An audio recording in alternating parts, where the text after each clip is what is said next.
Hello, and thank you for attending this presentation today. My name is Lindsay Fisk, and I will be discussing shifts in technology and learning. In the slideshow, I'm going to talk about the major changes in educational technology over the past 30 years. Then I'm going to share 2 ways to ensure safe and appropriate use. And finally, 2 risks and 2 benefits stemming from this new technology. 30 years ago, when computers were introduced into the classroom, it initiated a technological shift in education.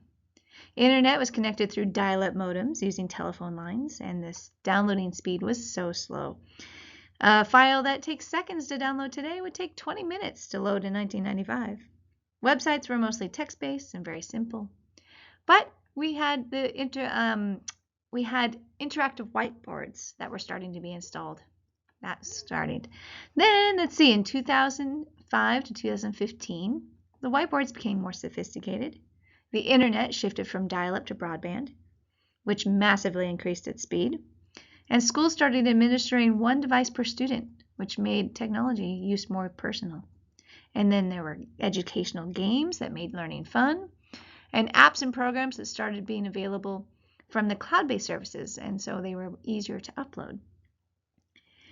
Then, between 2015 and 2020, teaching format changed from teacher-centered to student-centered, with collaborative projects and inquiry-based experiences. Teachers switched from being the lecturer to more of a facilitator with Google Classroom, and then they can gather and analyze data to monitor progress and adapt their lessons.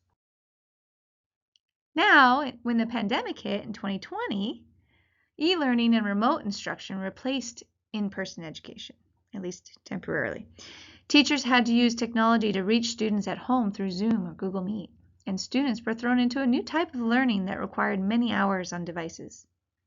They were required to create content to show understanding. And then in 2022, the popular artificial intelligence chatbot called ChatGPT was released and became one of the fastest growing apps when it acquired 1 million users in its first week. Did you know that now in 2025, ChatGPT has 800 million users? This is causing an issue with some educators as they're facing a struggle with students becoming dependent on this artificial intelligence. I like to look at this picture on the right and kind of see the difference between the old technology and the new technology, and think about my phone and all the things that the phone has replaced. Camera, watch, flashlight, mail, alarm clock, calendar, radio, computer, pen and paper, dictionary, books, newspapers, maps. It's pretty amazing what happens with technology over the years. Let's go on to safe and appropriate use of technology. Before students are expected to interact with technology, it's important for teachers to demonstrate and practice this with their students. This involves equity, right? Ensuring that everyone has access to it. Literacy, making sure everyone knows how to find, evaluate, create, and communicate with this technology. Health and wellness, meaning they are understanding like screen use and having a healthy relationship with it. Digital security, they have strong passwords and they're aware of cyberbullying. The digital law, right, they're not copywriting or plagiarizing. And etiquette, where they're being respectful in their communication. There's also monitoring activity, right? Rules and expectations can be clearly explained and displayed with consequences when there's misuse. They can ensure that students are properly using it, right, and view the screens with these devices or programs such as GoGuardian, ClassWise, or Apple Classroom. They can also use guided access, can be turned on going to the accessibility function in the settings on the device. Here's one risk that comes with new technology. It's distraction. Teachers may want to move away from the paper and pencil to use new technology, but it is too easy for students to get distracted.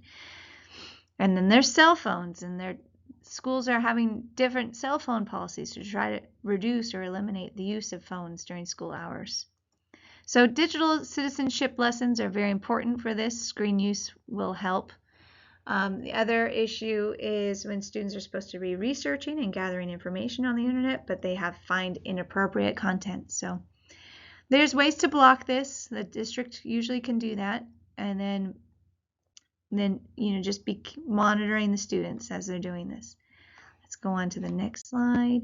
Equity. Another risk that comes with technology is the issue with equity. Not all students have access to a computer or iPad. And then even if they do, not every household has reliable internet. And then even if the students have devices and internet, they still might not understand how to use it. So they need to be trained on this technology. And then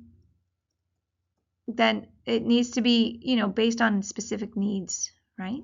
I like to look at this picture on the right and count the different ways that needs can be addressed and the different accommodations that can be made to help each specific need. Okay, another benefit, however, from this is engagement, right? Gamified lessons from Bluekit, Kahoot, Gimkit, Wayground, they motivate the students.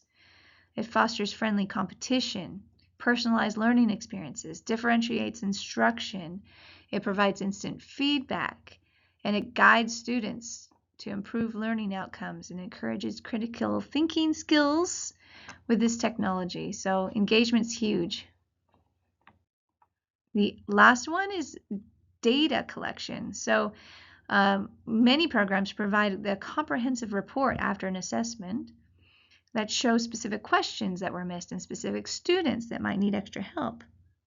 Students can use this real-time data to inform them of what they know and what they still need to learn, and teachers can take this data and analyze it to determine their next instructional action. They can reteach a specific part of the lesson or group students according to the results to promote higher learning and reach learning targets in this data-driven instruction. That was it for today. So thank you. Here are the references that I used to create this presentation, and thank you so much for attending.